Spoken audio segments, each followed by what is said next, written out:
नमस्कार मेरे प्यारे साथियों, स्वागत है आपका अपनी हिस्ट्री क्लास में। तो साथियों, आज हम जानेंगे वैदिक साहित्य के बारे में। और वैदिक साहित्य के अंतर्गत हम जानेंगे इसके वेदांगों के बारे में। तो शुरू करते हैं देरी न करते हुए। वैदिक साहित्य,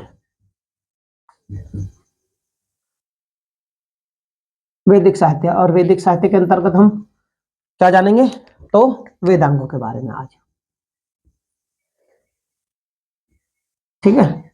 इसके वेदांगों के बारे में भाई देखो, हमने आपको शुरू से ही एक जानकारी दी थी मेरे प्यारे साथी। वो जानकारी क्या थी कि भाई वेदों को सरल बनाने के लिए, लेकिन सरल बनाने का मतलब क्या है? उनका एक नए रूप में उनका विस्तार यानी विस्तार करने के लिए, ठीक है ना भाई। पहले वेद थे और वेदों को सरल बनाने के लिए यानी विस्तार करने के लिए उनका एक नया रूप निकला। नए रूप जो निकले वो कौन से थे? तो वेदों के बाद में जो बने थे टीका के रूप में, वो बने थे ब्राह्मण ग्रंथ, ठीक है। ब्राह्मण ग्रंथ बने थे और ब्राह्मण ग्रंथों के बाद में जो बने थे वो बने थे आरण्यक, ठीक है। और आरण्यकों के बाद में जो बने थे वो बने थे उपनिषद, ठीक है। उपनिषद हो गए। उपनिषदों के बाद में जो बने थे वो बने थे वेदांग। तो इन सभी के लिए हमने काफी वीडियो बना चुके हैं, आप मेरी पिछली वीडियो को देख सकते हैं। वेदांगों के बाद में क्या बनते हैं? सूत्र, जिसको हम सूत्र काल के नाम से जानते हैं। सूत्रों के बाद में स्मृतियां, ठीक है। स्मृतियों के बाद में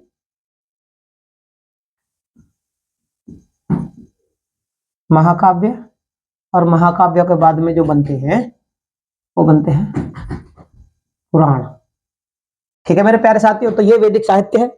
वैदिक साहित्य यानी वेदों का विस्तार किस प्रकार से हुआ था? नए नए रूपों में, सरल भाषा में, ठीक है।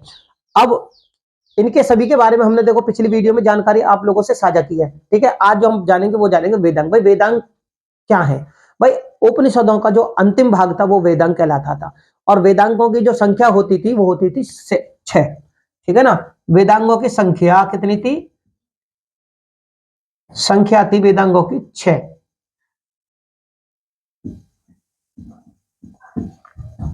ये आप नोट कर लेना। थोड़ी मोटा मोटी इनमें जानकारी जुटाते हैं क्योंकि पेपरों में यहां से भी क्वेश्चन बहुत ज्यादा पेपरों में पूछे जाते हैं। तो वेदांगों की संख्या कितनी थी? 6। 6 कौन कौन से वेदांग है? तो उनमें थी शिक्षा, कल्प और व्याकरण। 6 संख्या में क्या क्या थे वेदांग? एक थी शिक्षा, ठीक ठीक है, कल्प, व्याकरण, निरुक्त, छंद, निरुक्त, छंद और ज्योतिष, ठीक है।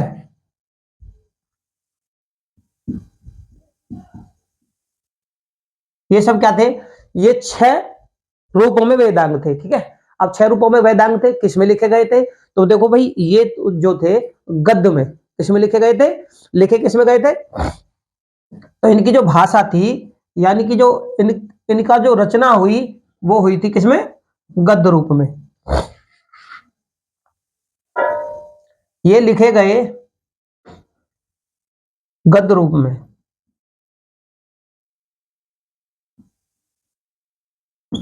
ठीक है। लिखे किसमें गए थे? गद्य रूप में लिखे गए थे। गद्य रूप में क्या होते?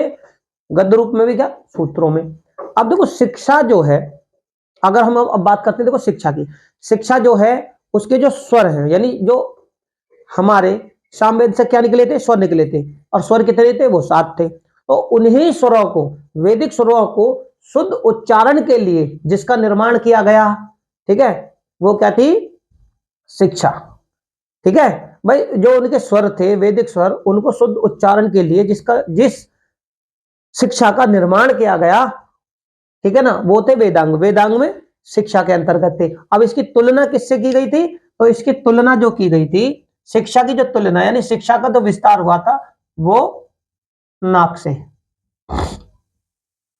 ठीक है। अब किस काम आई ये किस काम में? यानी शिक्षा का महत्व क्या था? भाई वैदिक स्वर थे, उनके उच्चारण के लिए, ठीक है ना, शुद्ध उच्चारण के लिए शिक्षा यानी कि वेदांग में से क्या बनी? शिक्षा। क्या बनी थी? शिक्षा। तो ये आपको समझ में आ गई होगी। और इसकी तुलना किस प्रकार से की गई? तो नाक से की गई थी। ठीक है। इनके बाद में बने थे कल्प। कल्प एक ऐसे सूत्र हैं, कल्प, ये जो कल्प हैं वो ऐसे सूत्र हैं जिसमें उस समय के वैदिक आर्यों के, ठीक है ना, विधि और नियम है। क्या है इसमें? आर्यों के विधि और नियम। ये ऐसे सूत्र है जिनमें आर्यों की विधि और नियम है। अब ये इनका और इसका क्या है? शुद्ध उच्चारण हेतु।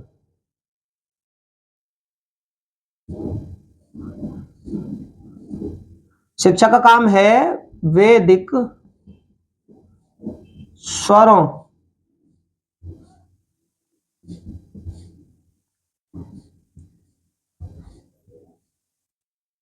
शुद्ध उच्चारण।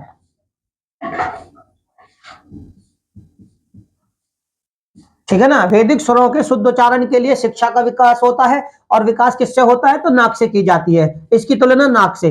कल्प एक ऐसे सूत्र है जिनमें आर्यों के विधि और नियम दोनों शामिल हैं। और इनका जो विकास हुआ, यानी कि जो उत्पत्ति मानी जाती है वो मानी जाती है किससे? हाथ से, है ना, हाथ से। ठीक है। इनके बाद आते हैं व्याकरण। भाई जो ये जो व्याकरण थे, ये जो है उस समय के, मैंने आपको बताई 7 स्वर थे, वेदांग थे। इनके लिए क्या है कि नाम और धातुओं की, नाम और धातुओं की रचना, ठीक है ना, किस किस की? व्याकरण की अगर उत्पत्ति को, इसके अंतर्गत क्या क्या चीज हमें जानने को मिलती है, उस समय के जो आर्य थे उन्होंने इसकी उत्पत्ति क्यों की थी। तो देखो, नाम, एक तो नाम और धातु, नाम, धातु, उपसर्ग। ठीक है। यानी ये नाम क्या होना चाहिए, धातु क्या होना चाहिए, उपसर्ग कब लगते हैं, प्रत्यय का प्रयोग किस प्रकार से होता है, समास में संधि किस प्रकार से होते हैं ना। तो ये साहित्य की बातें हैं। साहित्य के बाद एक अलग टॉपिक है, लेकिन इतिहास से ही इन सभी का जन्म हुआ था। ठीक है ना, इतिहास से जन्म हुआ था। और वैदिक उस समय जो आर्य थे उन्होंने इसका विकास किया था। तो वो किस प्रकार से था, उसी के बारे में आज हम थोड़ी इन पर चर्चा करेंगे। ठीक है ना। तो उपसर्ग हो गए, प्रत्यय हो गए, इनका प्रयोग है ना।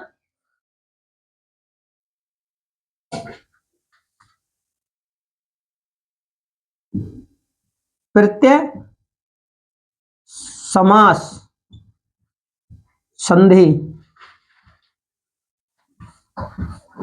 इनका, ठीक है ना, लिख देता हूं मैं, इनका प्रयोग। ठीक। इनका प्रयोग किस प्रकार से व्याकरण के अंतर्गत, यानी जो व्याकरण भाषा शैली है, ये जो वेदांग का एक भाग है, ठीक है ना, उसमें किस प्रकार से धातुओं का नाम हमें लिखना चाहिए, उपसर्ग कब लगते हैं, प्रत्यय कब लगते हैं, ठीक है ना, समास क्या होते हैं, संधियां क्या होती है, ये व्याकरण के अंतर्गत बताई गई हैं। और इनकी जो उत्पत्ति मानी जाती है वो मानी जाती है मुख से। ठीक है। ये आप लोग समझ गए होंगे। ठीक है। अब आपको समझ में आ रही होगी बुक से। अगर मैं देखो व्याकरण ग्रंथ की, सबसे पहले व्याकरण की रचना कितने की, व्याकरण के ऊपर एक ग्रंथ लिखा हुआ है। और व्याकरण जो ग्रंथ लिखा हुआ है, सबसे पहले जो लिखा था वो पाणिनि ने, पाणिनि ने क्या लिखा था, अष्टाध्यायी। और बाद में अष्टाध्यायी के ऊपर एक टीका लिखी गई थी, है ना, महाभाष्य, है ना। तो पतंजलि का महाभाष्य है, वो बाद में इसकी रचना हुई थी। और किसके ऊपर हुई थी, तो व्याकरण का एक ग्रंथ है पाणिनि जी के द्वारा, जिसका नाम है अष्टाध्यायी। ठीक है। और वो जो ग्रंथ है अष्टाध्यायी, वो अष्टाध्यायी के ऊपर ही एक टीका के रूप में महाभाष्य लिखा हुआ है। ठीक है। अब लिखे कब गया था वो, तो वो 400 ईसा पूर्व, ये आप मोटा मोटी समझ लेना। ठीक है। 400 ईसा पूर्व में वो लिखा गया था।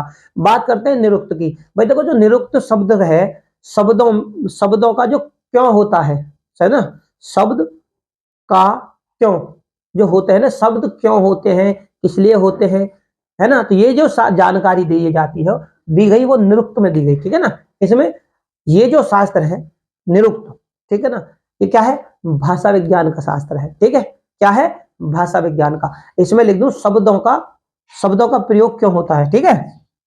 निरुक्त के अंतर्गत हम क्या जानते हैं कि भाई शब्द जो होते हैं, शब्दों का प्रयोग, ठीक है, शब्दों का प्रयोग क्यों, ठीक है, क्यों होता है, इसमें मायने रखती है क्यों।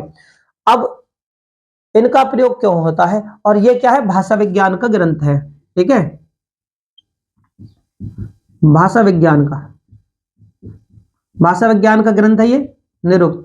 अब इसकी रचना किसने की थी, है ना, तो इसकी रचना जो की थी यास्क ऋषि थे एक, ठीक है, कौन थे, यास्क ऋषि जी के द्वारा इसकी रचना की गई थी।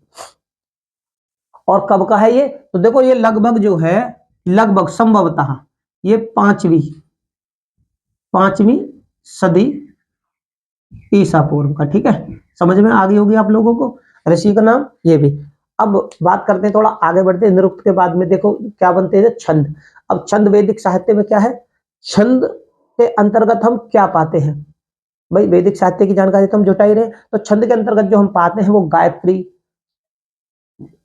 त्रिस्तव, क्या, गायत्री, त्रिष्टप, जगती, बृहति, ठीक है ना, आदि छंदों का प्रयोग किस प्रकार से किया जाता था, ठीक है, ये आप समझ गए होंगे कौन कौन से। अगर मैं छंद की बात करूं तो छंद में मैंने आपको अभी बताया,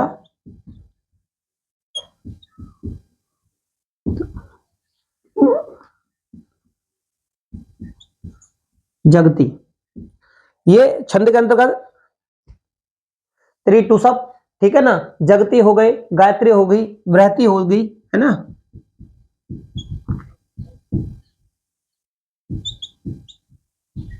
ठीक है, तो इनमें क्या है, छंद में इनका प्रयोग, ठीक है, कि छंद के अंतर्गत इनका प्रयोग प्रयोग किस प्रकार से किया जाता है, ठीक है, ये समझ लेना, इन सभी का प्रयोग किस प्रकार से किया जाता है छंद के अंतर्गत, वो इसके अंतर्गत बताया जाता है। और इसकी तुलना किससे, यानी उत्पत्ति की तुलना कहां से हुई थी, तो पैरों से,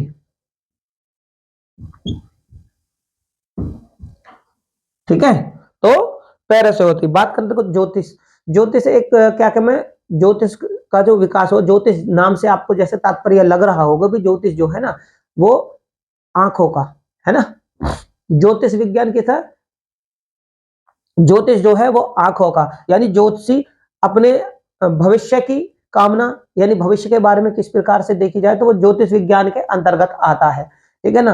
और ज्योतिष विज्ञान जो है वो किस, ज्योतिष विज्ञान इसमें देखो, ज्योतिष विज्ञान का जो उदय उत्पत्ति मानी जाती है वो मानी जाती है आंखों से, ठीक है ना,